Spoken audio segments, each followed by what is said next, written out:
Bueno, 13:10 en la República Argentina. Ya estamos acá con Javier Milei, con muchísimas definiciones y muchas preguntas, sobre todo para hacerte. Javier, ¿qué tal? ¿Cómo estás? ¿Qué tal, Augusto? Bueno, estamos a minutos de que hable el presidente luego de una semana muy complicada para la Argentina, en la cual, desde que asumió Batakis, que llamó también la atención en esa asunción que, una vez que juró, generalmente el presidente dice algunas palabras al ministro que asume, no dijo ninguna palabra y desde ese momento hasta lo que hable en algunos minutos hubo un silencio tremendo en momentos donde el dólar tocó, el dólar contado con líquido más de 300 pesos. 200, de hecho, siguen 300 pesos. De hecho, cerró la semana. Lo que son los contados con liqui, ya sea con bonos o, por ejemplo, con acciones de YPF, está en 300 y hasta un poquito más. Que verdaderamente es el dólar relevante porque es un mercado profundo, que es cuando vos, por ejemplo, comprás bonos o acciones de YPF acá en Argentina y las vendés en Nueva York. Bueno, eso trajo como consecuencia, digamos, para el tipo común que no adquiere dólares, que no tiene capacidad de ahorro y ir a comprar ya sea el dólar informal o formal, que los precios se hayan disparado y que no haya valores de nada. Bueno, ahí son varias cuestiones lo que estás diciendo ahí en ese contexto. La primera es, cuando no hay precios, cuando no hay precios es porque justamente vos no querés hacer la transacción en la moneda local. Es decir, estás repudiando el peso. Es decir, no tiene demanda, o sea, no tiene una demanda genuina. ¿Por qué? Y porque es como tener, no sé, barra de hielo en el desierto de Sahara, se te derrite. Entonces, vos no querés hacer transacciones en pesos, ¿por qué? Porque vas a perder plata.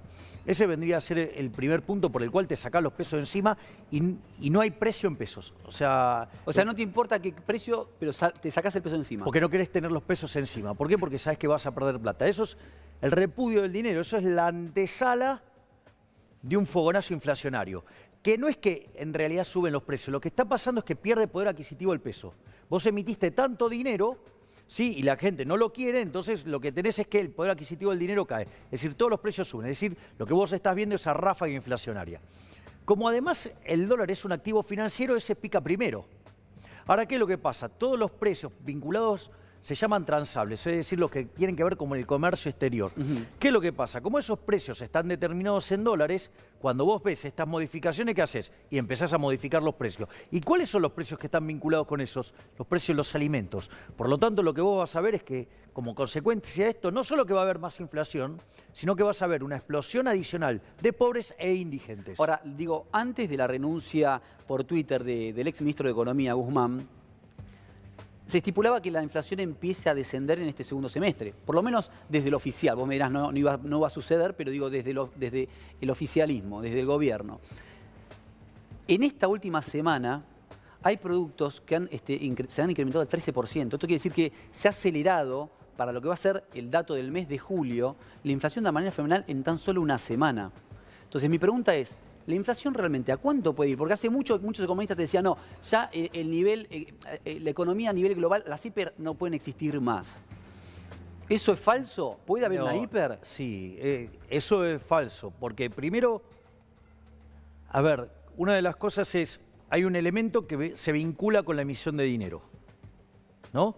Y ahí vos tenés varios factores que juegan. Juegan el déficit fiscal, juega las operaciones que hace el Banco Central tratando de sostener títulos públicos. Es decir, son todos elementos que inyectan dinero adentro de la economía. Cosa que estuvo haciendo el Banco Central para que no le fracase el canje que hizo Guzmán antes de irse. Claro, justo antes de irse. Que en realidad, si vos limpiás ese efecto, te das cuenta que el canje fue un total fracaso. Es decir, todo lo que no puso el sector privado, lo puso el Banco Central emitiendo. Bueno, ahora tenés los efectos. Primer punto. También, digamos, el Banco Central tiene pasivos que se llaman LELIQs, que lo usa para sacar dinero de la calle, y eso están, digamos, para que te des una idea, es una base monetaria y media. Es un poco más. Entonces, con lo cual ahí tenés todo un potencial de crecimiento de la cantidad de dinero enorme.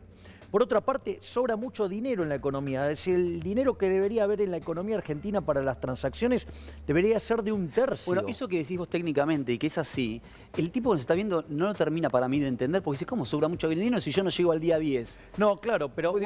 ¿Dónde está ese dinero que sobra? No, porque claro, yo cobro y el día 10 ya no me alcanza para nada. ¿Dónde está todo ese sobrante? No, bueno, está bien. Ese sobrante está en distintos en distintos activos, o sea, por ejemplo, en depósitos a la vista o en depósitos a plazo fijo. Digo, vos podés tener un montón de elementos, o sea, y eso, es más, puede ser que en estas circunstancias los que menos tienen, además, más le falta en estos procesos inflacionarios. Lo que pasa es que todo ese dinero vos querrías salir del peso y querrías comprar dólares, pero no te dejan. Entonces están atrapados en el sistema.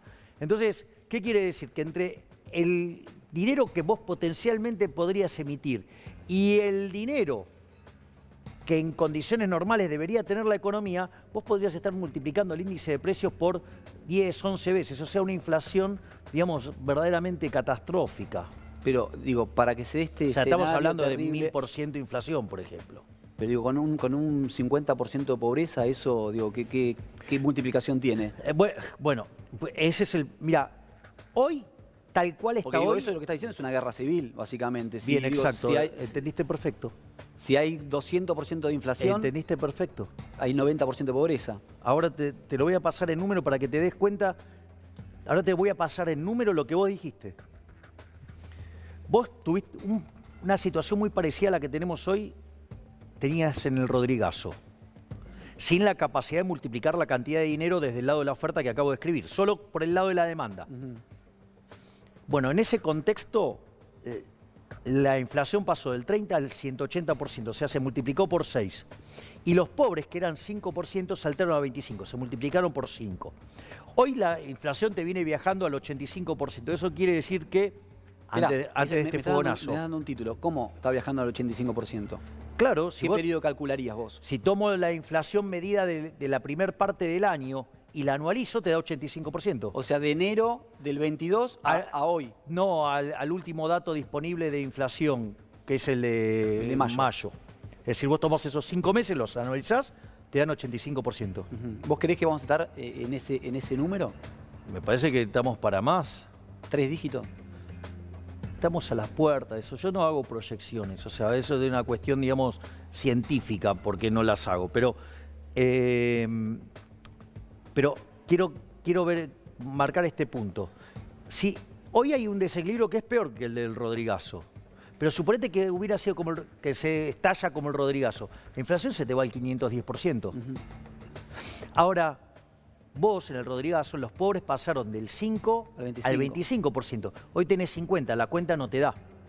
¿Me comprendés lo que te digo? Sí, por eso es el 95% queda pobre. Bien, claro, lo que 94, quiero decir es 98, no sé. ¿Cómo termina? Y termina a las piñas. O sea, termina con un desastre social. Eso, lo mismo que dijiste vos, es eso. ¿Por qué? Porque no te dan los números. O sea, ahora te lo pongo al revés. Un salto digamos, que te puede dar una cantidad de pobres. Te lo pongo al revés, Javier. Vamos a tratar de ver que tenemos una salida, porque si no digamos... Hay salida. Bueno, yo lo que digo claro es, que hay salida. si mañana... ¿Para qué estoy mirando el otro graph? ¿Qué dice? Se pierde. No sé, vi algo del 500 y quiero saber qué es lo que pusieron de 500. No sé qué pusieron, chicos. Porque... sí, hay una salida. Hay una salida. Sí. Ahora, la salida en términos inmediatos, porque necesitamos una salida en el cortísimo plazo. ¿Se entiende? ¿Qué medidas habría que tomar a partir del lunes o de hoy mismo, ¿sí? Para que el barco empiece de a poquito a enderezarse? Mirá, yo esto lo dije siempre. A ver, vos lo que tenés que hacer es arrancar con la reforma del Estado. Yo lo presenté en Córdoba, cuál es el programa de gobierno. Es decir, yo presenté un programa de gobierno para que Argentina en 35 años sea una potencia mundial. ¿Sí? Eso implica 3 generaciones de reformas, digamos, donde las reformas de primera generación es una reforma del Estado, tenés que bajar el gasto público para poder bajar impuestos, tenés que reformar el mercado laboral hacia adelante para no vulnerar derechos. Entonces, estás diciendo cantidad de cosas. Vos mandarías 3 proyectos de ley, a ver si te entiendo. Reforma laboral, reforma primero la reforma y reforma del Estado. Reforma del Estado. Claro, reforma del Estado es para bajar el gasto público, para eliminar regulaciones y para bajar impuestos. Después tenés que agarrar y tenés que, por ejemplo, flexibilizar el mercado laboral hacia adelante. Y después vos podés abrir la economía. ¿Está dado, y en paralelo... ¿Está dado, el consenso en las 2 cámaras para lograr eso en lo inmediato? Porque si no, no hay solución. Es plantear algo que hoy es inalcanzable. No, no creo eso. Yo creo otra cosa. Por ejemplo, una de las cosas que yo estoy planteando directamente para terminar definitivamente con el problema de la inflación es eliminar el Banco Central. ¿Sí? Y entonces, que es una reforma financiera y monetaria, ¿no? Que a la postre termina con la eliminación del Banco Central. Y entonces vos me podés decir, no, bueno, pero no hay consenso, nadie lo quiere hacer. Te dicen, no, es imposible dolarizar. Bueno, ¿sabes qué hago? Ojalá no me lo pasen. ¿Sabes por qué? Porque hago una consulta popular y expongo a la basura de la corporación política a todos esos chorros contra la gente. Que la gente se dé cuenta que la inflación, que es una estafa, donde los únicos que se benefician son los políticos, y es en contra de la gente de bien, de la gente que labura, ¿sí? Entonces, que queden enfrentados con la gente. Es decir, que sepa bien la gente que los enemigos son los políticos ladrones. Es decir, porque en el fondo, el Banco Central, cuando emite dinero, ¿sí?, te está estafando. ¿Y sabes quiénes son los beneficiarios? Los políticos. Entonces, que la gente, cuando no le alcanza la guita, sepa bien que el enemigo que le está causando eso son los políticos. Entonces, yo voy a mandar la reforma. ¿Sabes qué? Todos los que me voten en contra van a quedar bien expuestos que son los enemigos de la gente. Bueno, digo, yo no tengo ningún problema de gobernar así. Entonces, digo, si no se darían estas cosas que me parece que son de un proceso largo de discusión, en lo inmediato no Mirá, tendríamos, yo te aviso. No tendríamos. El tema de lo que se llama el ejercicio de la dolarización, en realidad es un elemento que es competencia de moneda, pero los argentinos eligieron el dólar. A ver, el otro día un señor podrido de remarcar los precios, al choripán le puso directamente $2 y se acabó. ¿Me comprendés? O sea, el argentino ya tiene la cabeza seteada en dólares. Me hablaste justo de dólar y me diste el pie, porque la producción me dice que tenía algo. ¿Habrás visto ayer a Cristina desde Calafate o no lo pudiste ver? Habló también de la economía. Habló de la monetaria bimonetaria. Sí, la podemos escuchar y me das un poco tu visión de lo que dijo y qué opinas respecto de eso. Dale. Que a esa restricción externa, que es cierta, sobre la necesidad de los dólares que demanda nuestra industria, se le sumó la economía bimonetaria, que es algo más. Son los argentinos decidiendo que quieren tener dólares para ahorrar o que necesitan dólares para comprar un inmueble o un departamento porque no lo consiguen en pesos, sino en dólares. Si no abordamos esto, no hay solución. Créanme que lo digo. Bueno, en el marco es un poco más largo lo que decía respecto de este tema, planteaba que teníamos que poner arriba de la mesa la discusión de esta Argentina bimonetaria, donde tenés un montón de cosas en dólares y un montón de cosas en pesos. Tiene dos errores. El primero es hablar de la restricción externa. La restricción externa no existe. A ver, ¿por qué es la restricción externa? La restricción externa en el fondo es que vos querés más dólares que los ofrecidos. Hay un exceso de demanda. A ver, la economía como concepto, ¿qué es? Es necesidades infinitas contra recursos finitos. ¿Cómo lo resuelve el mundo civilizado, el mercado? ¿El mercado cómo lo resuelve? Asigna derechos de propiedad. Y entonces, ¿qué haces? Intercambias y eso que hace determina precios. Y esos precios son un mecanismo de transmisión de información, coordinación, ajuste, y así funciona el mundo. Si vos tuvieras los precios libres, no hay brecha, no hay restricción externa, ese problema no existe. Lo resolvió el mercado. Ahora, cuando vos fijás un precio, entonces lo que estás ahora aparece la restricción externa. ¿Por qué? Porque fijaste el precio en un lugar donde, digamos, que no tenés toda la información. Es imposible tener. Hayek lo llamaba la pretensión del conocimiento y en su último libro lo llama la fatal arrogancia, que es toda la información que vos deberías tener para fijar ese precio, no la tenés. Deberías ser Dios para poder saber todo eso. Tenés que ser omnisciente, omnipresente, no lo sos. Entonces, digamos, ¿cómo lo vas a hacer? Mal. Entonces, dejá que lo haga el mercado, que lo hace bien. Entonces, fíjate esto. Entonces, cuando vos fijás un precio, que es el dólar oficial, bueno, ¿qué es lo que pasa? Y ahora no te alcanza porque hay más gente que quiere comprar que la que quiere vender a ese precio, es obvio. Entonces, ¿qué es lo que dice? Bueno, ¿cómo lo va a resolver? Lo va a resolver con controles, es decir, a garrotazos. Va a decir, bueno, a vos te doy dólares, pero a él quiere dólares, no, pero a vos no te voy a dar. Y encima te pongo un garrotazo en la cabeza. Eso es el control de capital, eso es el cepo. Digo, la restricción externa es hija del cepo. ¿Me comprendés como concepto? Ahora, pero yo vuelvo a no, pero ese es el primer punto. Y el otro punto que es, cuando ella habla de la economía bimonetaria, yo le pediría a Cristina que cambie sus asesores porque son unos burros. ¿Por qué? A ver, cuando yo tengo una pregunta, vos en la economía argentina, en el marco, digamos, o sea, legal, por eso de alguna manera, vos las transacciones las haces en cualquier moneda. ¿En Argentina? No, es siempre en pesos. Ah, ok. No es que tenés doble circulación de moneda. No es, no es como Perú, ¿me entendés? Que vos podés hacerla en la moneda peruana, en el sol peruano, o lo podés hacer en dólares. O sea, esa es una economía bimonetaria. Es una economía donde funcionan las dos monedas y fijás y los precios y ponés las cosas, todo en cualquiera de las dos monedas. Te da lo mismo. Es más, hasta podés ponerlo en las dos monedas porque tiene implícito un tipo de cambio, si vos querés. Pero creo que lo habla más desde un punto cultural, argentino, histórico. Pero, bueno, está bien, no importa, pero está mal. Una economía bimonetaria es una economía donde vos podés funcionar en dos monedas. Es cierto que las propiedades las tenés que comprar en dólares, sí o sí. Bueno, pero digo, decime cómo queda registrada la transacción. Y no sé, por ahí la truchan y hacen al tipo de cambio oficial y la pasan en pesos. Pero la operación, y bueno, pues, la operación se entregan billetes, no se entregan billetes verdes. Obvio, pero cualquier activo largo, una propiedad o el que vos quieras, obviamente, ¿cómo no lo vas a determinar en dólares si el peso no es reserva de valor? Es decir, una moneda tiene tres características. Reserva de valor, digamos, unidad de cuenta y medio de pago generalizado. Claramente el peso con la inflación que tiene no es reserva de valor. No. Si vos tenías 100 pesos en el año 2001 tenías 100 dólares. Hoy tenés, digamos, menos de 50 centavos de dólar. O sea, claramente no es reserva de valor.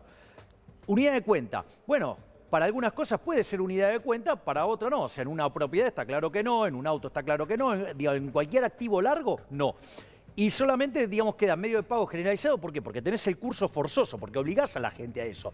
Entonces, el peso no es moneda.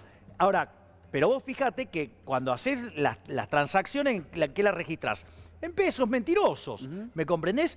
Y por el otro lado están los dólares físicos, por eso se hace en lugares muy concretos las transacciones. Pero fíjate esto... Haceme un punto porque tengo que ir en vivo y en directo con el presidente. Te había comentado que nos iba a entrar a nosotros, pero lo escuchamos y seguramente tenemos una evolución. Estoy muy feliz de estar de vuelta en nuestra querida Tucumán. Hace 206 años, precisamente en esta misma casa, delegados de distintos pueblos de ese país que estaban haciendo se reunían y debatían sobre la conveniencia y el mejor modo de emanciparnos como nación. Ya nos habíamos dado un primer gobierno criollo en aquella Revolución de Mayo de 1810. El tránsito de esos primeros años no fue fácil, para nada. No solo había un poder extranjero que se resistía, sino que era imprescindible construir consensos locales sobre la estrategia y la política para consolidar la libertad tan ansiada. Este territorio era y es inmenso, y cada ciudad tenía sus autoridades y vecinos. Cada cual agitaba sus ideas. Todos y todas querían intervenir. Nacimos como nación en una época del mundo en el que la política poco a poco dejaba de ser un tema exclusivo de los sectores privilegiados. Nacimos en un momento en que las nuevas naciones peleaban por darse constituciones y ensayaban la división de los poderes del Estado. Nacimos bajo el influjo de la Revolución Francesa y por eso la democracia y las libertades se arraigaron tan fuertemente en nuestra querida Argentina. Cuando pienso en los orígenes de nuestro país, no puedo dejar de hacer foco en esos tiempos políticos de la historia del mundo. Pienso en las dificultades que enfrentaban nuestros pueblos en la búsqueda por desarrollarse en la tierra que amaban. Reflexionemos un instante sobre cómo habrá sido en ese tiempo querer dejar de ser colonia y asumir la soberanía. A esta casa convergieron delegados de todas las localidades, incluso de sitios que hoy pertenecen a la hermana República Plurinacional de Bolivia. Hombres y mujeres que recorrieron cientos, miles de kilómetros, solo convocados por la búsqueda de la libertad. Debemos valorar esa decisión construida tan trabajosamente. La declaración de la independencia fue un formidable gesto de afirmación, de convicción y de unidad que los congresales nos han legado. Aquel 9 de julio de 1816 fue la coronación de un largo proceso político. No estuvo exento de discusiones y disputas. La construcción de acuerdos demandó el esfuerzo de cada uno. Semejante lección que nos depara la historia no puede ser soslayada. No fue una emancipación gratuita.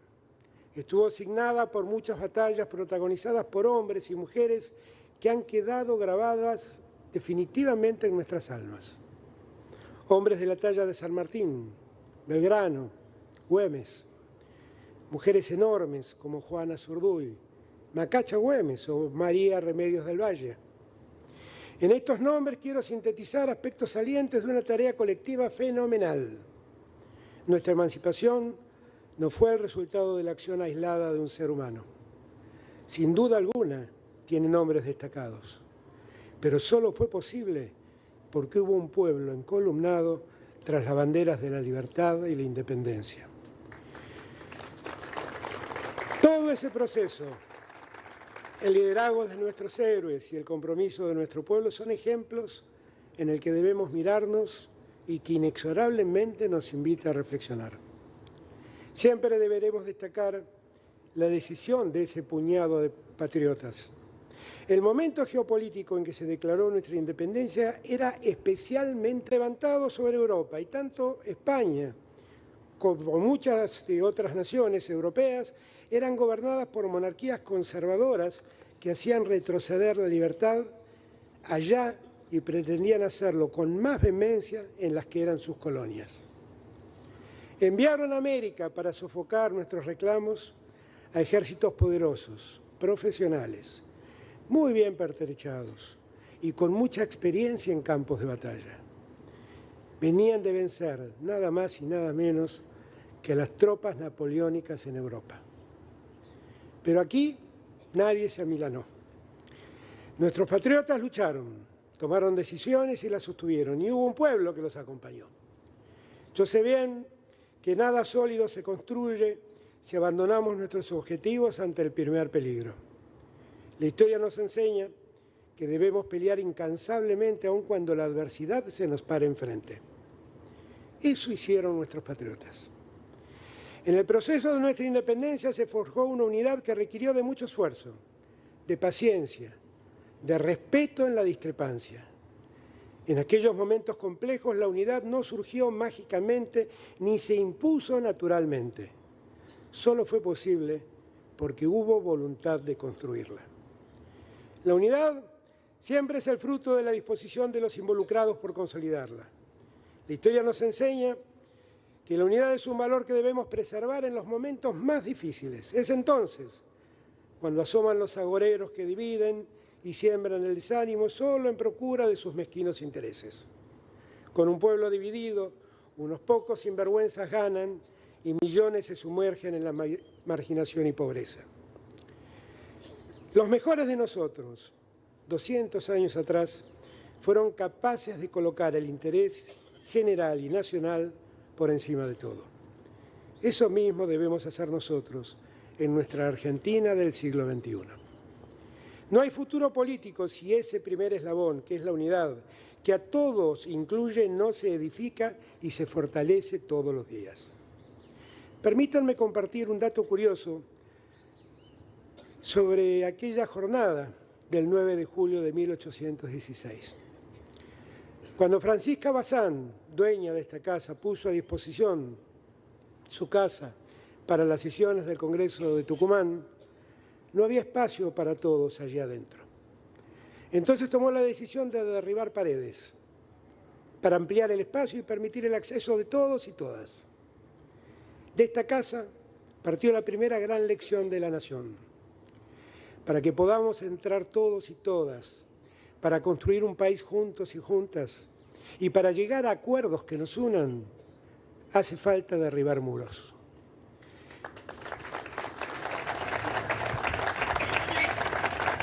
A veces los muros se levantan silenciosos.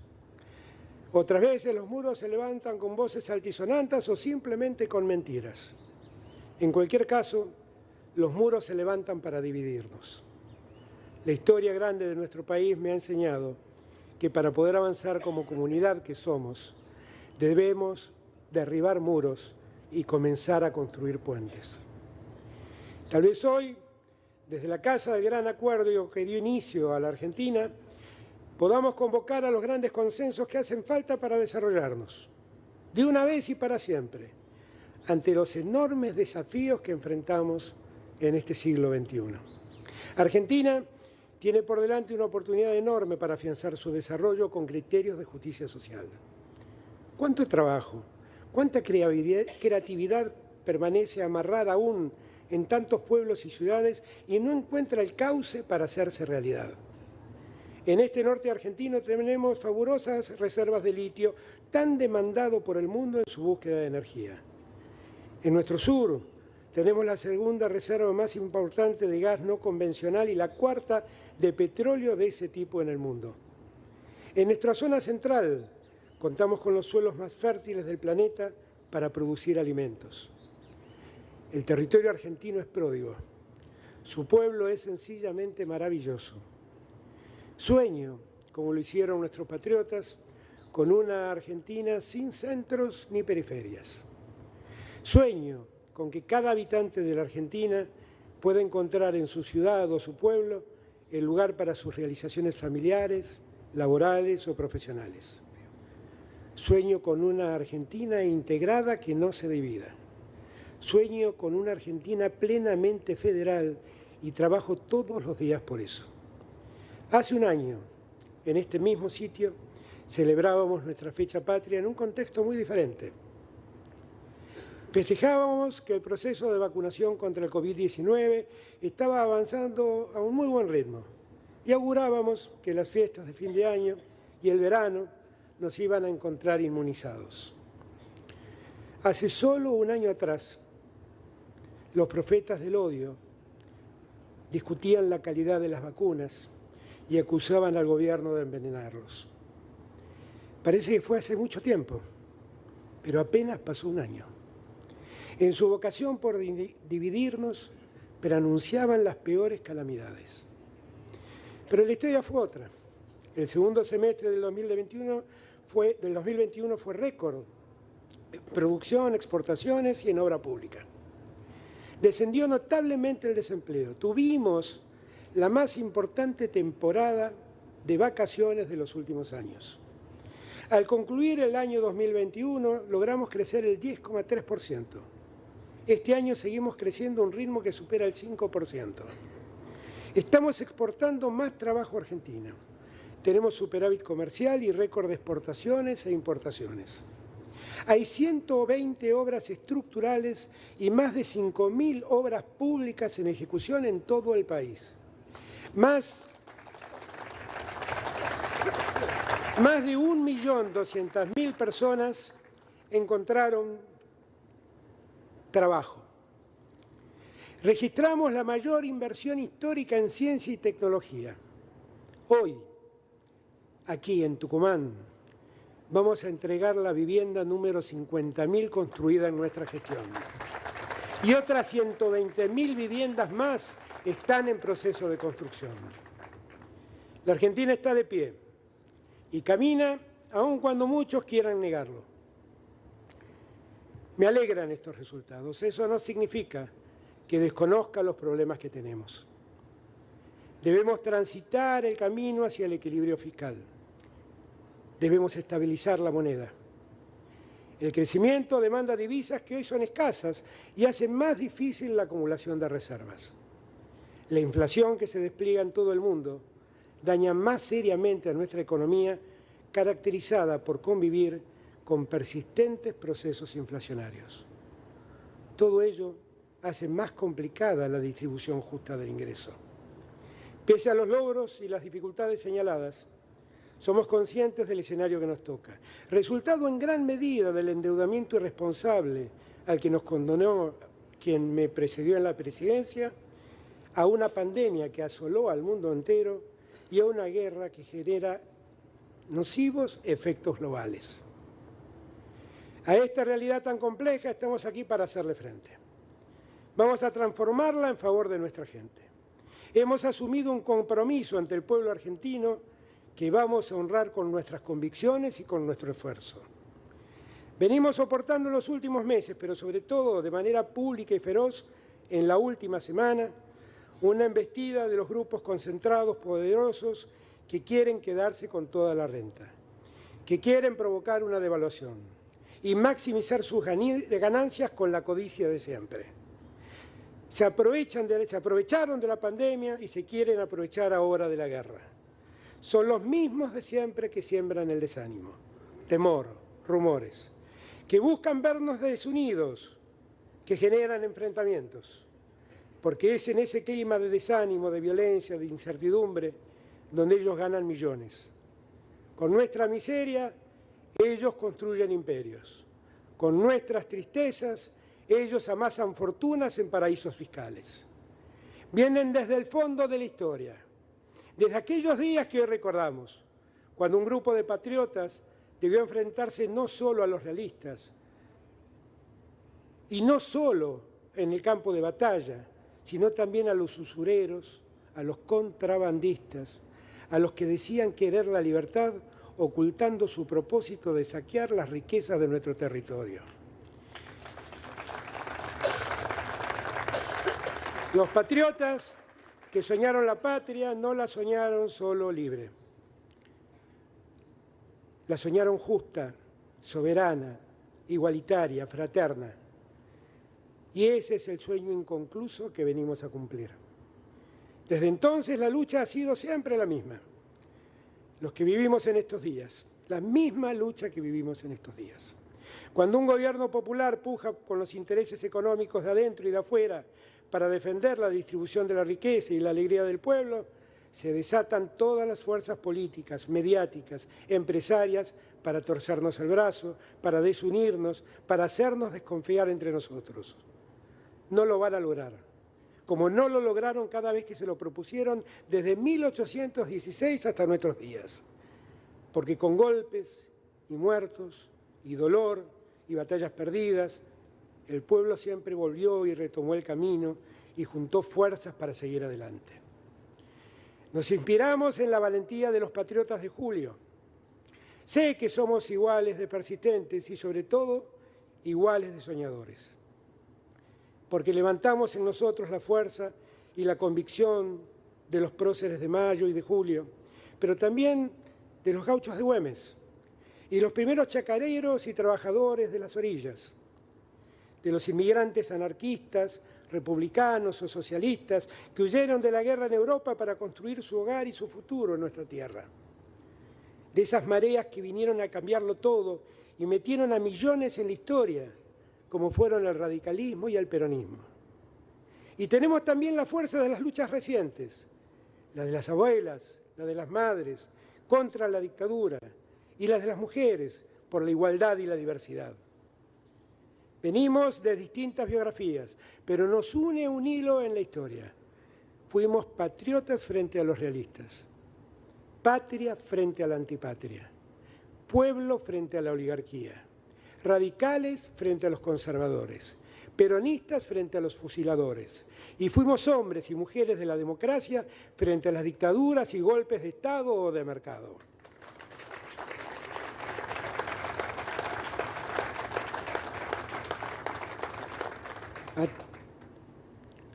Bajen las armas. Acá hay un pueblo que quiere comer, tener salud, tener educación y ser feliz. Sé que algunos refriegan sus manos en momentos en que la adversidad se nos cruza. Separan los argentinos y las argentinas. Lo hacen con rumores que algunos lanzan a correr en medios de comunicación o falsas noticias que hacen circular en redes sociales como instrumentos desestabilizadores. Sepan que se van a chocar con nuestra firme decisión de seguir trabajando por la patria justa, libre y soberana que nuestro pueblo merece. En esta nueva celebración de nuestra independencia quiero convocar a los argentinos y argentinas a que no abandonemos los sueños, el compromiso y la entrega que aprendimos de quienes construyeron nuestra patria. Con la inspiración en las vidas y acciones de nuestros patriotas, con las lecciones que nos deja esa gloriosa historia de nuestra independencia que fue protagonizada por un pueblo plural, quiero convocar a todos los argentinos y a todas las argentinas. En primer lugar, Los convoco a no sucumbir en el desánimo. Sabemos que es simple sembrarlo en un tiempo de desdicha, como fue el de la pandemia o como lo es el de la guerra. Sabemos que los que siembran el desánimo son los mismos que nos endeudaron condicionando nuestro futuro. Seamos fuertes e inteligentes para que su egoísmo y sus falacias no prevalezcan. La Argentina no lo merece. Tenemos un país con un pueblo maravilloso. No estamos aquí para negar los problemas. Estamos aquí para enfrentarlos con el ánimo bien alto. Los convoco a generar más espacios para el trabajo en unidad y solidaridad. Somos una sociedad diversa y plural, pero aún en esa diversidad y en la conciencia y respeto de nuestras diferencias, no podemos perder de vista el enorme espacio compartido que nos cobija. Para un argentino no puede haber nada mejor que otro argentino. Nadie sobra en nuestro país. Nadie puede estar por encima de nuestra patria. Forjemos todos los días la unidad que nos va a sacar adelante. Los convoco a redoblar nuestro compromiso y nuestro esfuerzo para erradicar la pobreza extrema que atrapa a tantas familias argentinas. Los convoco a reconstruir ese país más igualitario que tuvimos, que se distinguía por el movimiento social ascendente con un Estado presente que lo garantizaba. Ese país que nos hacía estar orgullosos de nuestra escuela pública, de nuestro sistema de salud, de nuestro régimen universitario. Peleemos juntos por la promoción de la ciencia. Hagamos del conocimiento, de la tecnología, de la capacitación y de la formación continua instrumentos para mejorar nuestras vidas. Los convoco a reducir todo tipo de desigualdades, pero fundamentalmente los convoco a mejorar la distribución de los ingresos. Hemos avanzado con la generación de trabajo, se expande la producción, pero aún los beneficios son injustamente distribuidos. Los trabajadores y trabajadoras han sufrido la pérdida del 20% de su capacidad adquisitiva durante la administración que precedió a la nuestra. Y la pandemia y la inflación no nos permitió lograr las mejoras que nos propusimos.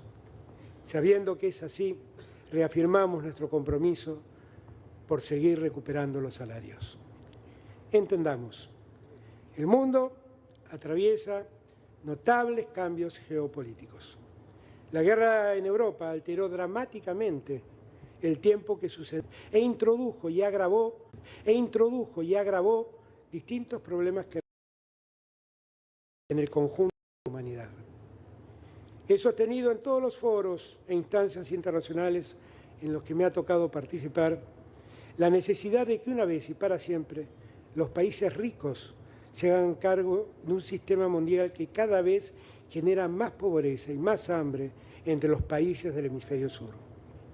No podemos perder de vista estas transformaciones y los desafíos que implican para nuestro país. En 1816, como ahora, también existían incertidumbres y agoreros que sembraban dudas, pero se apostó colectivamente por un horizonte. 206 años después, en la Argentina y en el mundo, también hay dudas. Pero está claro que si no apostamos por un horizonte común, dialogado y consensuado, que a todos y todas nos incluya, no resolveremos esas dudas. Si releemos el acta de nuestra independencia, un documento histórico por lo que significa, pero también por lo que dice, nos damos cuenta que fue la unidad lo que hizo posible recuperar los derechos y la soberanía sobre nuestro territorio. Nunca más gobiernos de espaldas al pueblo que perpetúan el hambre y la pobreza. Ese debe ser nuestro deber. Nosotros gobernamos para afirmar y expandir la independencia, para mantener vivo el legado de los varones y mujeres que hicieron grande a esta patria, que dieron su vida para que nunca más tuviéramos que depender de nada ni de nadie. Nosotros, cada uno de los integrantes de este gobierno, se la juega por la gente. Los convoco de corazón a todos los compatriotas a construir la Argentina que deseamos, a defender cada día la emancipación que logramos, a hacernos cargos de los sueños y deseos de aquellos hombres y mujeres que un día, cuando la comodidad, los poderosos del mundo o el sentido común señalaban hacia un lado, decidieron nadar contra la corriente y parieron esta patria y este continente de paz, de grandeza y de prosperidad para todos y todas. ¡Viva la patria! Fueron las palabras del señor presidente de la Nación, Alberto Fernández. Con ellas concluimos este acto aquí desde Tucumán a 206. Bueno, muy bien. El presidente en su primera aparición luego de la jura de la ministra de Economía, bueno, le decíamos un poco acá mientras lo escuchábamos, ¿cómo lo viste al presidente en esta primera aparición luego del lunes? No lo veo bien. ¿No lo ves bien? ¿No lo ves bien de ánimo? No. ¿No te gusta el tono de voz? No, lo veo muy deteriorado físicamente, muy golpeado. O sea, hasta en el tono de voz me parece alarmante, casi. O sea, digamos, me parece que ya seguir pegándole, digamos. La verdad que, no sé, hoy lo dije en una nota. Para mí, Alberto es un cadáver político. Es más, lo que él tendría que hacer es, si quiere mostrarse como un patriota, debería poner la economía en orden, hacer los ajustes que corresponden, pagar todos los costos políticos y dejar la economía ordenada para el próximo gobierno. Pero bueno, lo que caracteriza a la política en la Argentina es la miserabilidad, ¿no? Y no solo Alberto, digamos, son todos en general, digamos, miserables. Entonces, es una situación muy complicada porque, a ver, nosotros estuvimos, dice, la mentira que dice, Argentina está creciendo, eso es mentira. No está creciendo Argentina está rebotando. Pero digo, el primer año rebotó y recuperó lo que se había caído. Pero es cierto que si comparás el PBI de hoy con el de 2012 está parecido. Bien, ese es el punto. Y en términos per cápita, que es lo que cuenta, estamos 16% abajo. Es más, este PBI per cápita está en línea con el que teníamos en el 73 y los niveles de productividad en términos de la década del 50, con lo cual tenemos un problema enorme, enorme. Ahora, al margen de ese problema enorme que tenemos, donde tenés salarios en línea con los que tenías en el 2003, tenés cerca del 50% de pobres, 10% de indigentes, o sea, y lo que vos tenés que además la economía está desacelerando, o sea, se empieza a notar el efecto de la desaceleración. Entonces, hablar de crecimiento es una falta de respeto, o sea, rebote es rebote, no es crecimiento. Entonces, al margen de eso, vos fíjate que con el desequilibrio que tiene la economía argentina, claramente necesita un plan de estabilización. Ahora, para que un plan de estabilización sea exitoso, es decir, no solo que logre bajar la inflación, sino que logre expandir la economía, que expanda el empleo y que mejoren los salarios reales, vos tenés que tener credibilidad. Ahora, la credibilidad no es un concepto abstracto donde venimos, che, Augusto, hablemos de credibilidad. No es una cosa abstracta, es una cosa muy concreta que tiene que ver con la reputación. Alguien que un día dice una cosa, otro día dice otro, que a la mañana dice una cosa, que, digo, parece un camaleón del discurso, carece de reputación. Además, los que le acompañan también carecen de reputación. Y hay otro problema más, que vos necesitarías tener a alguien técnicamente sólido, que claramente no es el caso de Batakis. Batakis, te iba a preguntar por eso. O sea, a ver, por ejemplo, Guzmán no era apto para el cargo. Bueno, Batakis es muchísimo peor. ¿Me comprendés? Batakis repite todo lo que es el modelo que hundió a la Argentina. Es decir, todas las cosas que dice Batakis, controles de precios, restricciones en el mercado de cambio, la matriz, digamos, complejizada, todas esas estupideces son todas las que hundieron a la Argentina. Pero no te es decir, parece... Batakis es una ametralladora de estupideces. Pero a ver, digo, ponete un segundo en el lugar de presidente. Pero esto te quiero decir... Dame un segundito porque esto es muy importante. Porque aun cuando vos tuvieras Gardel con guitarra eléctrica haciendo el programa de estabilización, como no hay reputación y no sos creíble, va a funcionar mal. Imagínate con alguien que además no es idóneo. O sea, está todo dado para que esto explote. Pero espera, vamos de a poco. Yo lo que también te planteo es, en un gobierno de frente, donde tiene que haber claramente un consenso político luego de el distanciamiento que hubo entre el presidente y la vicepresidenta, encontraron en Batakis ese punto de encuentro entre Massa, entre Cristina Fernández de Kirchner y el presidente. ¿No te parece que es importante que haya un consenso a la hora de definir el nuevo ministro de Economía? Porque, digo, eso también es a contemplar a la hora de a quién se nombra. Bueno, es el peor, pero digo, posiblemente sea bueno, la está persona bien, más... vos, digo, qué sé yo, vos hoy querías ir a cenar con amigos, no vino ninguno y te acompaña Drácula. Pero tan así es. Sí, te recita todas las cosas. Mirá, a ver si lo tengo acá. Ahora te voy a pedir la definición de Batakis, pero a ver. Este es un conjunto de errores que comete Batakis en el primer tramo de la entrevista que hacen en un canal colega.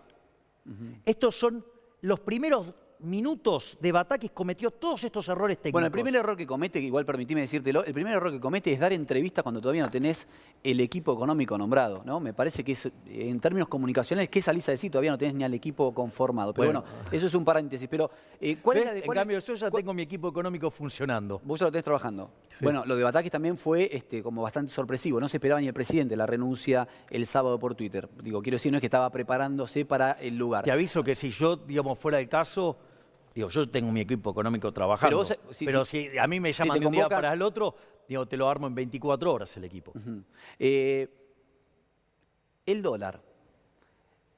La restricción que, de alguna manera, en una definición conceptual dio, creo que también desafortunada en esa entrevista que estás diciendo en un canal colega, de las divisas que se utilizan a la hora del dólar tarjeta, que coaliciona con la capacidad de generación de empleo, ¿sí?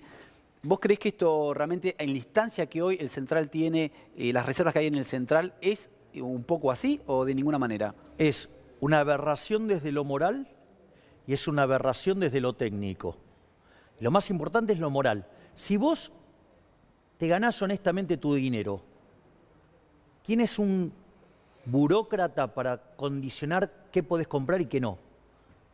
Si vos te ganaste honestamente tu dinero, vos te imaginás que te diga no, vos con esa plata no podés comprar, vas a comprar lo que yo digo. Podés decir, no, pará. ¿Quién sos vos para determinar en qué gasto yo mi plata? Primer punto. Otra aberración, digamos, moral, que tiene que ver con el violentar el derecho de propiedad. Los dólares no son del Estado. Los dólares son del sector privado que exporta. Y se los puede vender a quien se le dé la gana. Y si no los quiere vender, no los vende. Esa debería ser la situación. Por lo tanto, ahí hay otra aberración. Pero te hago una pregunta. Vos decías, el que gana. Yo gano en pesos y gasto en pesos en donde quiero. Ahora, cuando hay una divisa, que es como cualquier cosa, que no hay, digamos que en la Argentina no tiene, ¿cómo haces? ¿Qué decisión tomás? Bueno, se llama economía. El problema es la economía. Necesidades infinitas, recursos finitos. Bueno, digo, el mercado lo asigna vía el sistema de precios. Esta mujer lo quiere asignar a garrotazos. Entonces está bien, sería una profunda evaluación y que lo pague lo que salga. Y el tema es, mira, ¿Eso no puede generar, digamos, un huracán todavía más fuerte para la inflación? ¿Una mega devaluación? Porque eso puede llevar, no sé, el dólar a 500, a 400... Bueno, uno a ver, no tiene techo. Pero no quiere decir que no estés pagando los efectos, porque vos cuando generás un precio máximo y generás este tipo de restricciones, que es, vos tenés un exceso de demanda, o sea, hay más gente queriendo comprar al oficial que vendiendo. Digo, por eso te faltan dólares. Porque, entonces, ¿qué hacen? Agarran y revientan la demanda a garrotazo. No. Así no funciona. Ahora, ¿la consecuencia de eso qué es? Bueno, exceso de oferta en el resto de los mercados. Esto es técnico, pero lamentablemente... O sea, ¿qué quiere decir? Que el precio de los bonos va a caer, por ejemplo. Entonces, el riesgo país, fíjate, el riesgo país en la Argentina es 2.700 puntos básicos. En los bonos cortos es 5.000. Y en los seguros contra default de Argentina es 10.000. Listo, tenemos un problema enorme. Para que te des una idea, vamos a ser suave. Los bonos de Sri Lanka, que acaba de defaultear y que tiene unos desastres sociales 50, enormes. ¿no? Sí, 50%. Sí. Bueno, los de Argentina están en 20%. Listo, creo que dije todo. ¿Eso qué hace? Que se te derrumbe la inversión. ¿Sí? Se te desintermedia el ahorro con la inversión, se te va el ahorro, la inversión te cae. Es que yo las consecuencias que vos relatás, en muchas coincido en la consecuencia. Lo que digo es que estamos parados acá. Hay que tomar decisiones de acá para adelante. El problema es este. Si vos los desequilibrios los seguís profundizando, vas a tener más caída de la inversión, más caída del empleo, más caída del salario real, más pobres y más indigentes. El salario, es decir, la osa de presión cada vez es más grande. En este marco, vos que vas a tener lo que votar en el caso que llegue a tablas, ¿el salario básico universal es parte de una solución? No, eso es parte de otro problema más. Es una aberración teórica y empírica. Pero digo, ¿eso no puede ayudar a muchos de la indigencia a salir de la indigencia? No va a ayudar a nada. No, porque si fuera por eso, entonces, das aumento de salario por decreto. A partir de mañana todos ganamos $1 millón. ¿Y? ¿Cómo se paga? Claro, ¿quién lo paga? Nadie. Entonces, o sea, no te da. O sea, son errores técnicos muy graves. O sea, aparte alguien lo tiene que financiar y el hecho de financiarlo implica un trato desigual frente a la ley, implica daños directos sobre aquel que le estás aplicando esa medida, implica daños indirectos por las transacciones que deja de hacer. Y además, vos sabés que se hizo un experimento piloto en Finlandia de esto. Se le dio dinero, ¿no? A la gente. Se hizo esto del Claro. ingreso y terminó mal, porque ¿cómo funciona el mercado? ¿Cómo funciona el mecanismo? El mecanismo es que vos solamente podés ser exitoso sirviendo al prójimo con bienes de mejor calidad o mejor precio. Es decir, vos podrías odiar a la otra persona, pero lo tenés que tratar bien, porque si no le das el servicio que necesita, quebrás.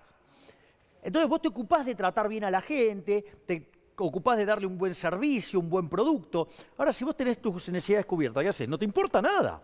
¿Qué pasa? Entonces, digamos, los que se producen no tienen una contrapartida en la demanda, entonces los precios, digamos, se vuelven cualquier cosa, se destruye el funcionamiento del sistema, digo, y al final, toda esa plata que necesitas recaudar, no la recaudás y se derrumba. Bueno, eso, digo, pasó en Finlandia. No es que yo estoy diciendo, no, se probó, no sé, en Angola. Angola y, no, pobre Angola, ¿no? Pero digo, Angola o sea, no, sí. Pero bueno, un digo, país. claro, un país XX. Sí. Entonces, ¿qué es lo que quiero decir? Y además, o sea, frente a ese desastre, cuando lo quisieron hacer en Suiza, los suizos dijeron, no, el 80% dijo que no. Porque ya, digo, vieron el desastre que habían hecho en ese experimento piloto en Finlandia. Entonces, de vuelta, basta de... No te escucho, igualmente en todo tu análisis, que por ahí es un poco más profundo, porque a veces te remontás a los años 40, 50, 60 en la Argentina, en adelante, nunca me mencionás la pandemia y la guerra. Digo, los dólares, vos sabés que el máximo demandante de dólares a hoy, por distintas malas políticas, podés decirme, bueno, porque no desarrollamos nuestra propia energía, nuestro proceso energético, etcétera, pero es la importación de energía, entre otras cosas. Y tenemos la reserva de gas no convencional más grande del mundo y nos falta gas. Dale. ¿Por qué? Porque estamos todo el día manoseando los precios. Así como manosean el precio del dólar y generan restricción externa cuando nos llueven los dólares de todo el mundo y podrían salirnos los dólares por las orejas, acá faltan dólares. No digo, pero esto se llama socialismo. En Venezuela falta el petróleo y en Cuba le falta el azúcar. Acá, digamos, o sea, cuando con estos controles llegó a faltar el trigo, o sea, en el granero del mundo. ¿Cómo no querés que falte gas, digamos, aún teniendo el reservorio de gas no convencional más grande del mundo? Eso es lo que pasa. Y es mentira que la guerra cause inflación. Porque suponete lo siguiente, por el motivo que fuera, digamos, vos tenés una contracción en la oferta del bien A. Entonces el precio del bien A sube. Bueno, pero son... Pero pará. Sí, a ver, No, y es absolutamente inelástico. Seguís consumiendo lo mismo, con lo cual gastás mucho más en A. Ahora, si vos gastás más en A, en B, ¿podés gastar lo mismo, menos o más? Depende que sea B. Porque No, acá te aumentó la energía, te aumentó los alimentos. Pará. Vamos por parte porque si no, digo, o sea... A ver, digo, a ver el punto, a ver si te sigo. Se te contrajo la oferta de A, se te fue el precio de A a las nubes. Sí. Pero vos querés seguir consumiendo las mismas cantidades. Ahora vas a gastar mucho más. Sí. ¿Sí? Es como decir, no, bueno, antes compraba 100 unidades a 10 pesos, ahora cuestan 20, entonces en lugar de gastar 100, gastás 200. La pregunta es... ¿Si consumo lo mismo? ¿En B podés consumir lo mismo? No. Y no. Vas a consumir menos, entonces vas a bajar el precio de B. Entonces, no es un efecto inflacionario, salvo que el Banco Central emita dinero.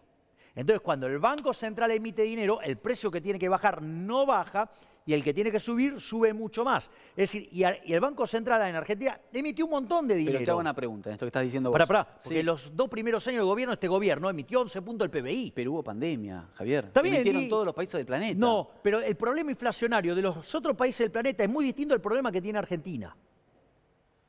Son problemas muy distintos. Argentina, a ver, ¿cuál es el problema del mundo? El problema del mundo es que hace la política monetaria con algo que se llama inflation targeting.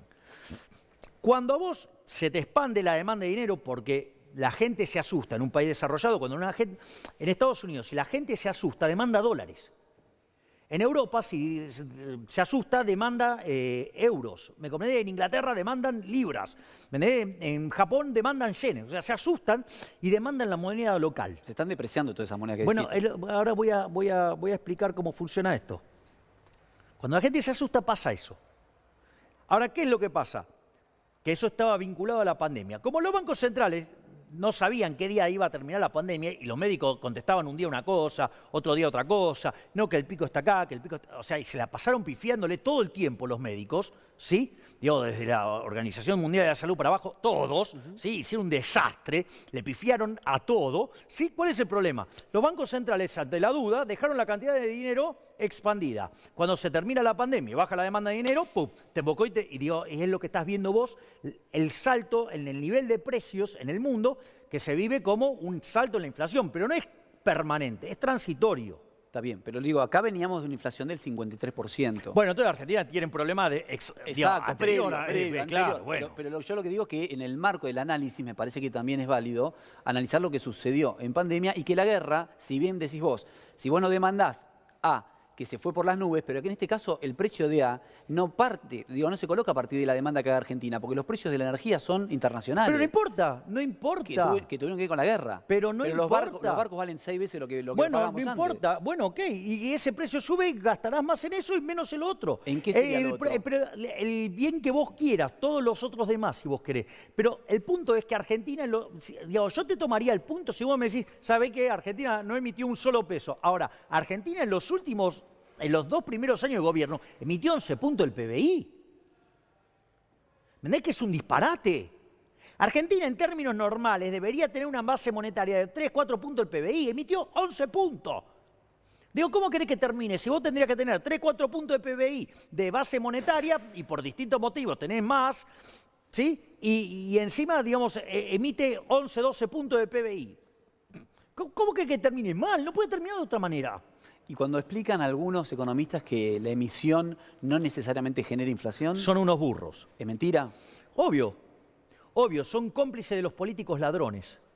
Es decir, los que te hablan de la inflación multicausal y que esto y que piqui y que no, son todos unos mentirosos y son todos cómplices ladrones de los políticos. Porque en realidad la inflación es siempre en todo lugar un fenómeno monetario que se causa por una expansión de la oferta de dinero por encima de la demanda de dinero. Eso hace que caiga el poder adquisitivo del peso y todos los precios expresados en pesos suben. Ahora, ¿cuál es el problema? Pero todo el resto de la cadena de conformación de precios son carmelitas descalzas. Digo, Brown cuando dijo entre risas que remarcaba todos los días. Problema de él.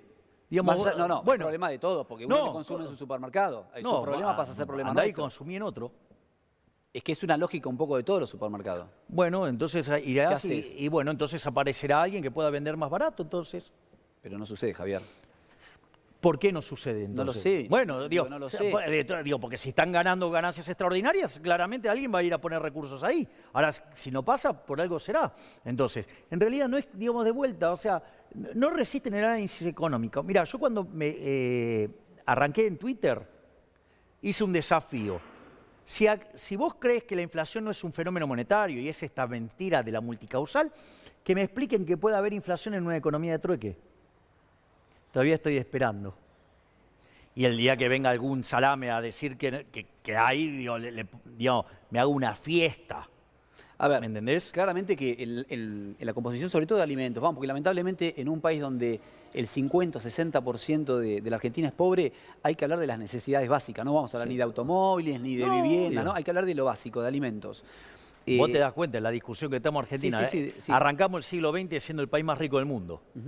Sí, no, es tremendo. La situación es realmente dramática. De hecho, hubo una consultora que esta semana citó que creo que eran 3.000 casos, dio que el 90% de los encuestados, más allá del color político, su ideología, tenía 3 sentimientos, que era tristeza, era depresión, en muchos casos, y el tercero era, entiendo que era como desánimo por volver digamos, a salir a trabajar, porque digo, mucha gente sale a laburar y dice, hago todo este esfuerzo para que no me alcance para nada, ni para comprar comida. Más del 30% de los argentinos que trabajan son pobres. Estamos hablando de gente que trabaja y es pobre. Listo, está todo dicho. Game over. Es realmente muy duro y en función de eso... Lo único que te puedo decir es que hay solución. Hay solución, ¿eh? Hay solución a esto, no es que no hay solución. Esto, ¿sabes cómo lo resolvió la humanidad? Se llama crecimiento económico. ¿Vos sabés que mi especialización en economía, ¿sabés cuál es? ¿Cuál es? Crecimiento económico, con y sin dinero. O sea, con lo cual entiendo cómo se hace para crecer y entiendo cómo se hace para bajar la inflación. Ahora, ¿sabés cuál es el problema más grande que tiene Argentina? Que la solución está en manos del problema. Es decir, que son todos estos políticos chorros, ladrones, que viven a expensa de los argentinos. O sea, mientras que los argentinos pasan todos estos despioles, están mirándose el ombligo, digamos, o sea, viven en una nube de aire contaminado, por decirlo ¿Sabés lo que me preocupa? elegantemente. Lo que hablamos también un poco mientras hablaba el presidente y mientras lo escuchamos y charlamos también de acá, este malestar social. Hoy tenés una manifestación llamada el Banderazo, que ahora vamos a ir ahí, que está nuestro compañero, creo que Facu Medina, ¿no? Está Mati Rezano, ahí ahora vamos a estar ahí a lo largo de toda la jornada. Pero también tenés a la izquierda, ¿sí? Desde la interpretación de la política, muchos te dicen, no, los que son del Banderazo son de la derecha, pero también está la izquierda en la calle haciendo reclamos. Y entiendo que también estaba la gente de Pérsico. Voy con Mati Rezano a tomar algún testimonio, a ver si ya empezó a llegar la gente. Entiendo que es a partir de las 16, ¿no, Mati?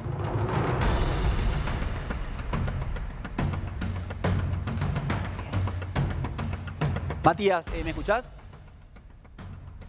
Ahí vemos imágenes de Plaza de Mayo. Estamos ahí presentes, vamos a estar a lo largo de toda la jornada. Está citado con el hashtag, a través de las redes sociales, autoconvocados, van a hacer una manifestación en reclamo del estado económico que estamos pasando todos los argentinos. También la desorientación respecto del aumento de precios que hubo en los alimentos básicos, ¿no? Porque también te voy a pedir un ratito, Aye, lo que tiene que ver con los aumentos desde que renunció el exministro Guzmán hasta el día 5, ¿sí? Matías, creo que ya me estás escuchando. ¿Cómo estás? Matías, me dirás, y me dirán, chicos, en control, si me puede escuchar, le quiero preguntar varias cositas. No, bueno, me dirán cuándo está, vamos a estar ahí en vivo y viendo si ya empieza a llegar gente, ¿no? Esta manifestación, insisto, que está, creo que prevista, chicos, a partir de las 16, 16:30, ¿no? 16, a partir de las 16.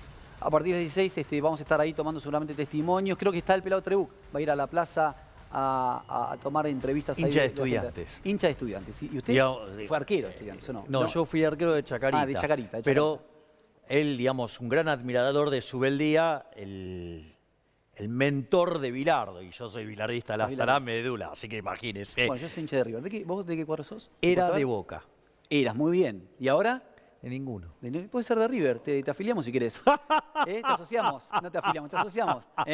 Encantados. No, acabás de, viste, los del Partido Libertario se acaban de poner, con no, afiliar no.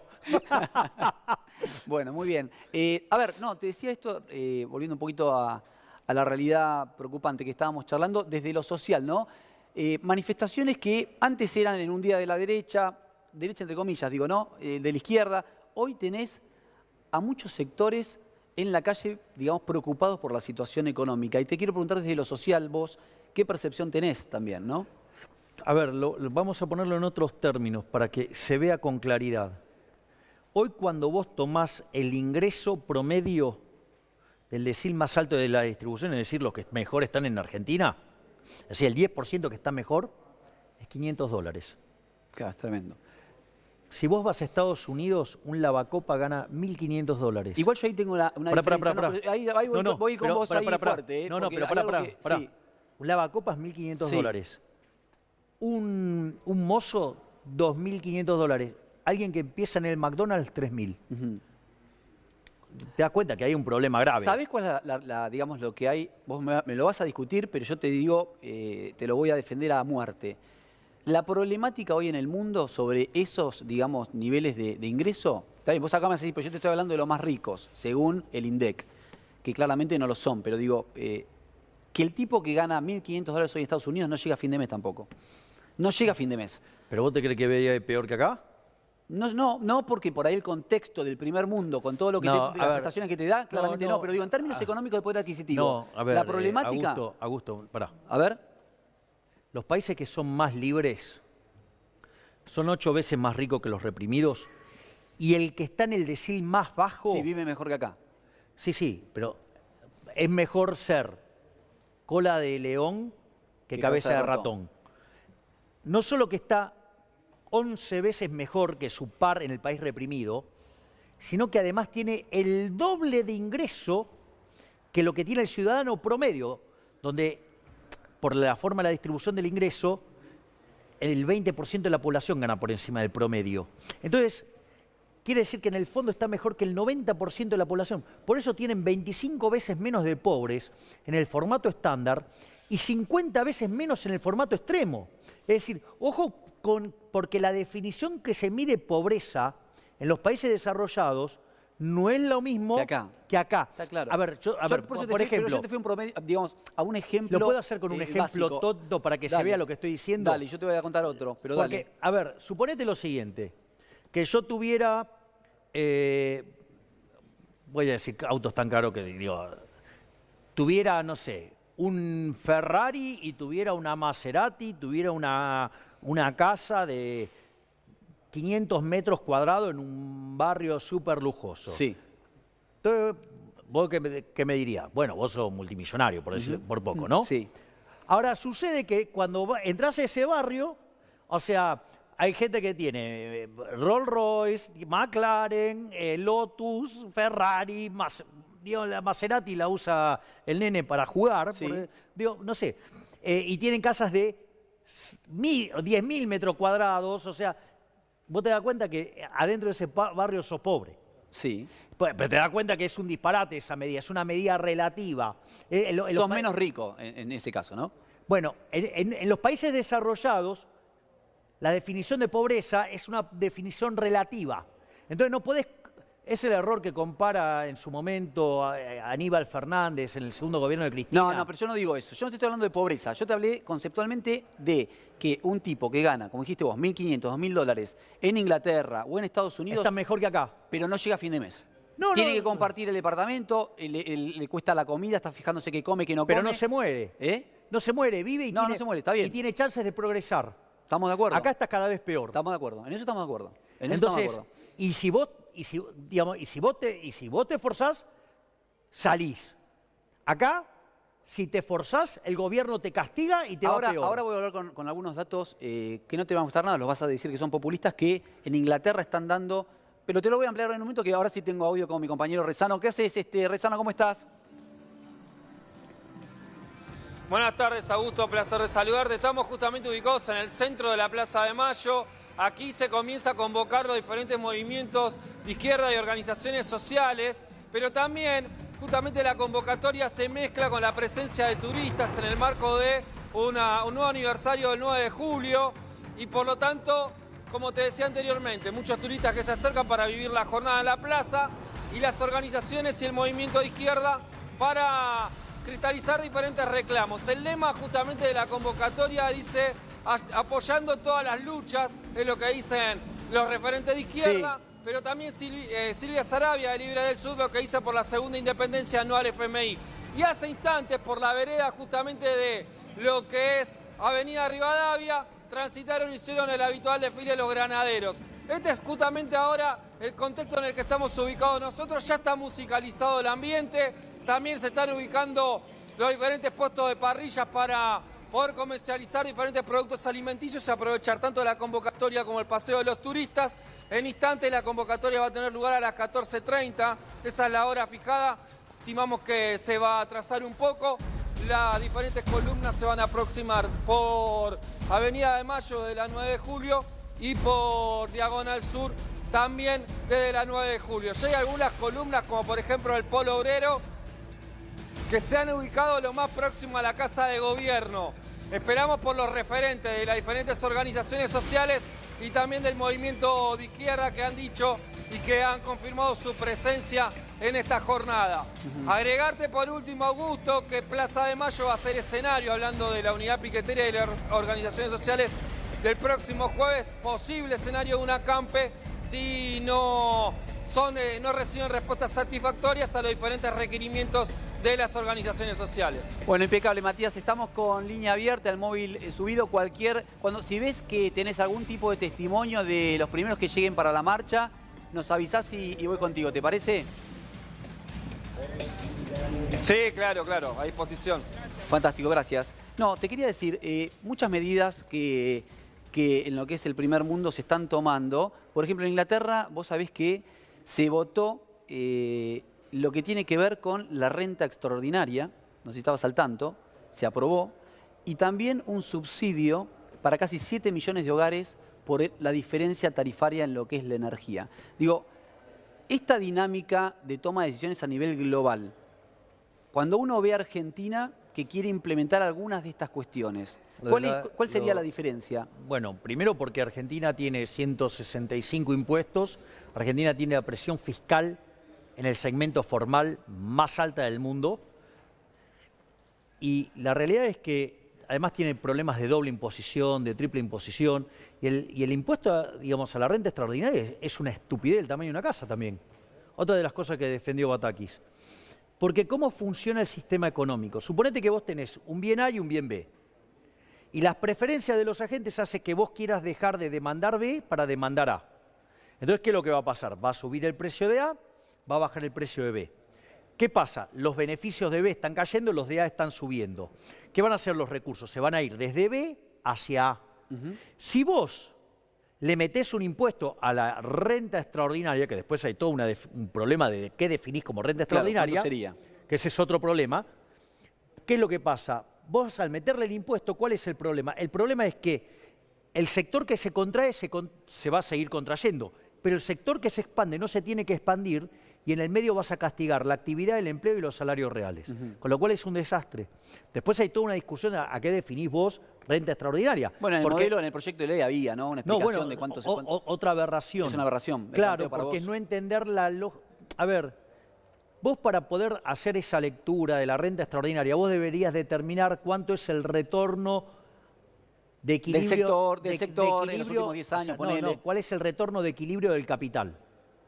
Sí. Y la realidad es que vos no lo sabés cuál es. Bueno, pero hay un histórico de eso. No, bueno, pero el mercado es hacia adelante, no hacia atrás. Entonces, cuando vos computás los costos, ¿sí?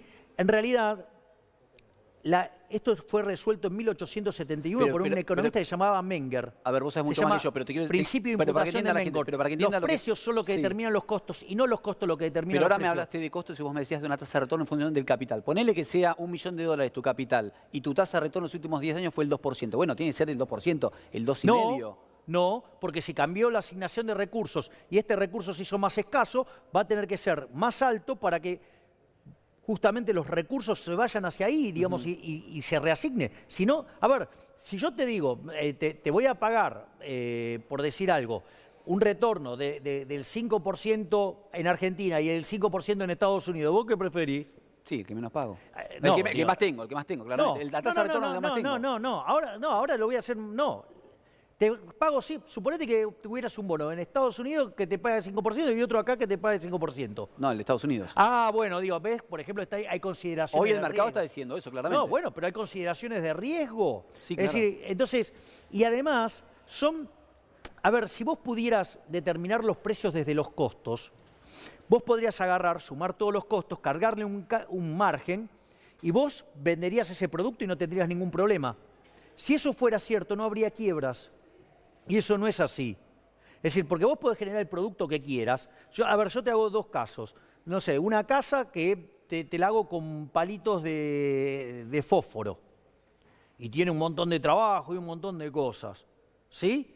Y otra que lo hago con una impresora 3D y lo hago en 2 horas. La pregunta es...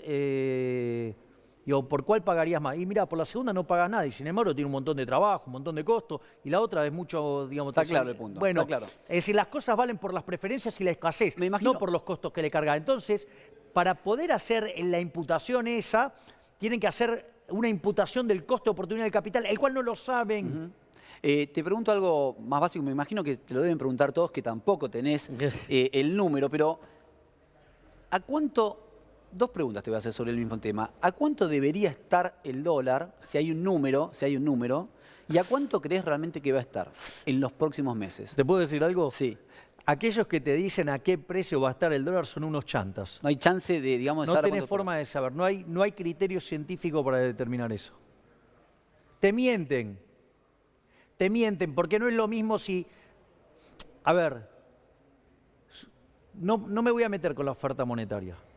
Ni me meto con la oferta monetaria.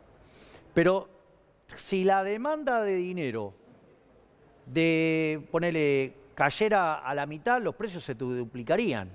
Ahora, por ejemplo, la hiperinflación de Alfonsín se fue a 0,2% del PBI.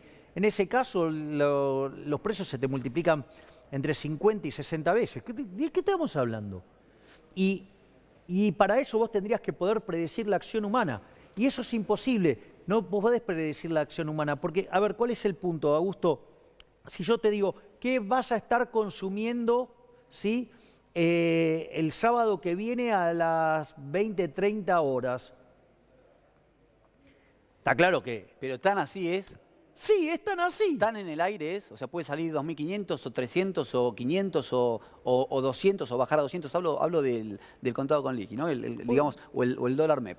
Que es el dólar oficial. Lo que vos sabés... El dólar oficial no, el dólar que se dolariza en las empresas. Lo que sí te puedo decir es que es lo que dije que iba a pasar el lunes. Cuando baje, vayan y compren porque va a seguir subiendo. Va a seguir subiendo. O sea, vos lo que sí afirmás es que va a seguir subiendo. Obviamente porque los desequilibrios de la macroeconomía de Argentina, lejos de corregirse, se van a amplificar. Si por medidas de fuerza el gobierno logra bajarlo, es una oportunidad de compra y comprar más porque, digamos, tarde o temprano va a volver a subir. ¿Va a haber faltantes de productos en Definitivamente. De hecho, hay faltante de dólares. ¿Por qué? Porque cada vez que vos controlás un precio, ¿qué aparece? La escasez. Vi imágenes, no sé si las viste, de Alemania de esta semana, de supermercados con góndolas, pero no que falta algún producto, totalmente vacías.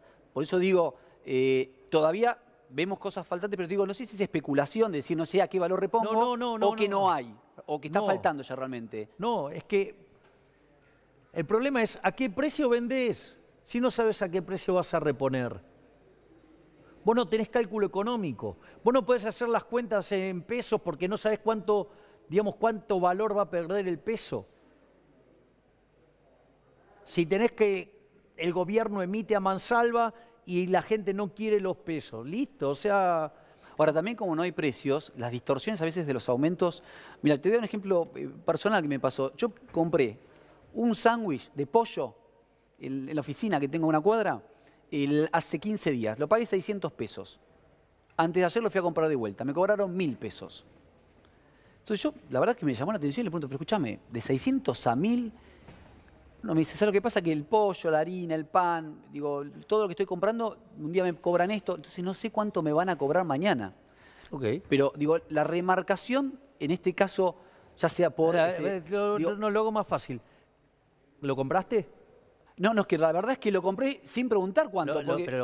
Sí, lo compré, pero la verdad... La pregunta no es, sé si lo compro de vuelta, ¿eh? ¿Te pusieron una pistola en la cabeza? ¿Te pusieron una pistola en la cabeza? Yo lo pedí porque imagínate que estoy ahí hace 1.000 años. ¿Pero te pusieron una pistola en la cabeza para comprarlo? No, claro que no. Bueno, listo, el precio.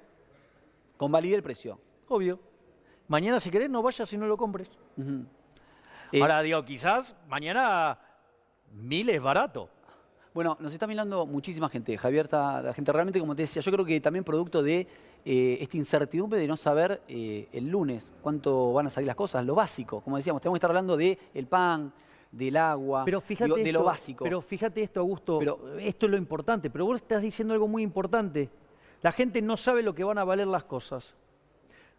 Pero eso es porque en realidad uno lo ve como, se manifiesta como suba de precio. En realidad lo que está pasando es que el peso no vale nada. ¿Querés el mejor testimonio? La mejor clase de teoría monetaria, los brutos del gobierno, a los brutos de la oposición y todos esos economistas burros que hablan de la inflación multicausal, ¿sabés quiénes la hicieron? Los hinchas Corinthians. Rompiendo los billetes de 1.000 pesos. Terrible. Un paréntesis, Tauro, ahí me acuerdo que cuando en Brasil le tiraron cáscara de banana por un tema de racismo, dejaron a la gente detenida. Me parece que esto que hicieron es un paréntesis, Tauro, ¿no? No. Una falta de respeto, que rompan nuestra moneda y no las tiren así, eso es un ninguneo asqueroso.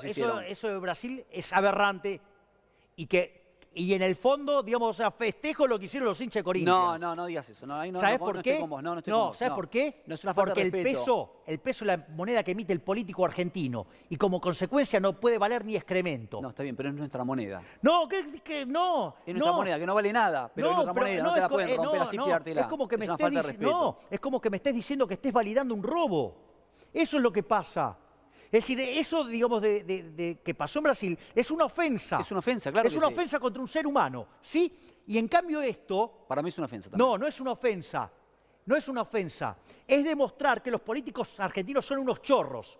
Lo que pasa es decir, todo aquel que te defiende tener el Banco Javier, Central... pero... No, Augusto. Todo aquel que te defiende tener el Banco Central es un defensor de los chorros. Pero yo no es creo decir, ¿sabes lo que están haciendo los brasileros? Le alertaron a los argentinos que son estanfados por los chorros de los políticos. Yo no creo que ese ha sido ese el mensaje. Creo que tienen que ver... A ver, el peso de los políticos pasa y el peso lo seguimos teniendo vos y yo en la mano. No, bueno, entonces digo, es nuestro el peso. El político no mañana es nuestro, no está más. es que ese es el problema. ¿Vos emitís los pesos? No, pero... No, ¿quién los emite? ¿Quién es el primero que recibe los pesos en la mano? Los políticos. Hay que entender que acá el problema es la maldita casta política. Es decir, son estos políticos ladrones. Es decir, lo que hay que entender es que la emisión monetaria es una estafa. Si querés lo hago con un ejemplo fácil para que veamos el problema de la estafa. ¿Me esperás si no? que tengo un corte? Porque sí, obvio. Hemos estado largo y tendido y está muy interesante la entrevista. Vamos a un corte muy cortito y seguimos aquí con Javier Milei. Estás picante, estás enojado. Y con los políticos. Ahí ya venimos.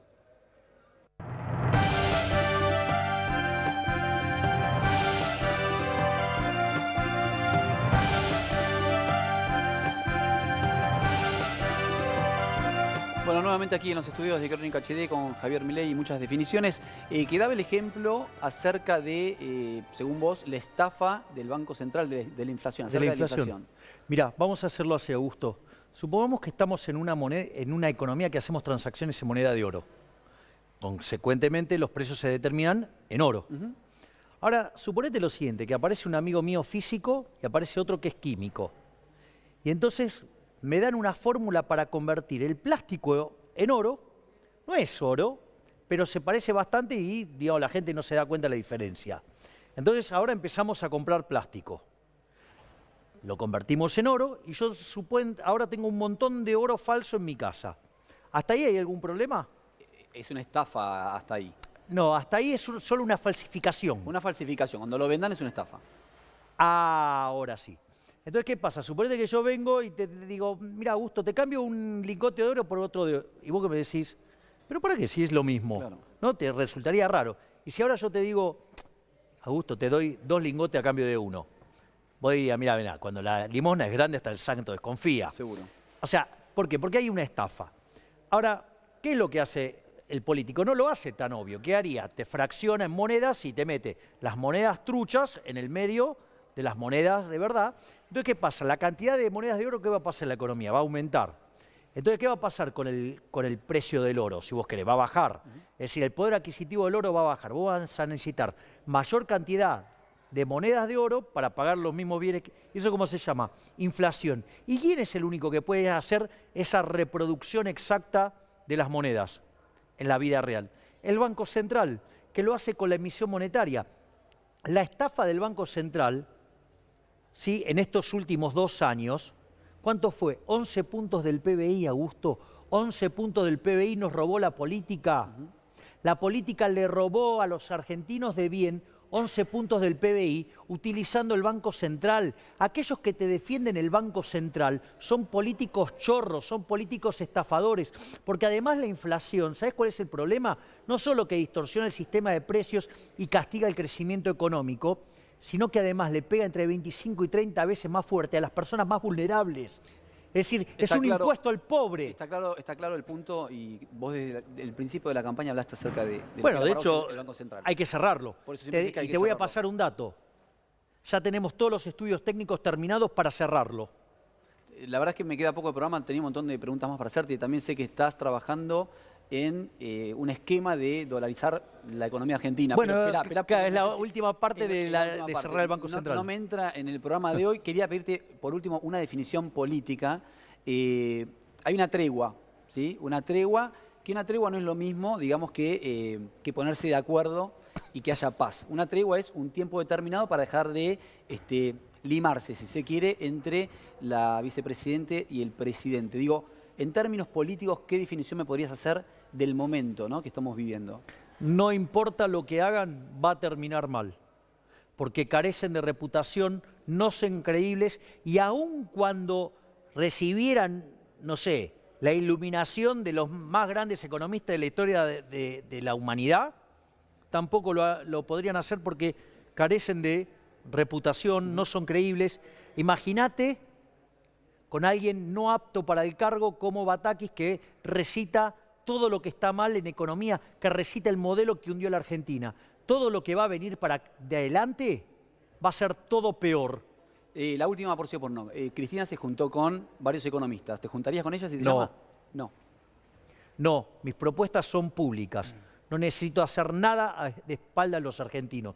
Todo lo que yo diga va a ser conocido por los argentinos. Por eso presenté mi programa de gobierno en Córdoba y ahora estamos armando un seminario, sí, que va a ser transmitido y todo, donde vamos a explicar cómo se hace para terminar con el Banco Central. Y que si los argentinos eligieran el dólar, que es la moneda que habitualmente han elegido, dolarizaríamos la economía y que no hay ningún problema en hacerlo. En realidad son falencias técnicas del resto de los profesionales que carecen de conocimientos básicos en lo que se llama equilibrio general de stocks. Me quedo sin tiempo para... abriste no una puerta, abriste un portón, pero no me queda más tiempo para desarrollarlo. Quédate tranquilo que pero... yo sé cómo se hace para crecer y para bajar la inflación. Es decir, yo sé lo que hay que hacer, cómo hay que hacerlo y ¿sabes qué? Además tengo la convicción para hacerlo. Gracias, Javier, por este tiempo. Gracias, Augusto.